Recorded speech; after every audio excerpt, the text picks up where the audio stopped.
ఈ విశ్వంబర మాట నువ్వు వినాలి. రేపు కోర్టుకు వెళ్ళి నువ్వే హత్య చేశానని ఒప్పుకోవాలి. అలా ఒప్పుకోకపోతే నీ తల్లిని నేను చంపేస్తాను. అర్థమయ్యిందా? నువ్వు నా చెల్లిని రేప్ చేసి చంపేసిన కిరాతకుడివి.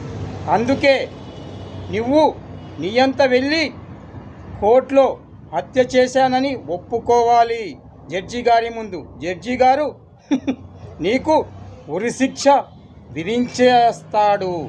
అర్థమయ్యిందా? అప్పుడు నా చెల్లికి ఆత్మశాంతి కలుగుతుంది. అర్థమయ్యిందా? నువ్వు వెంటనే వెళ్ళు. నీ తల్లి బతకాలి అంటే వెళ్ళిపోరా.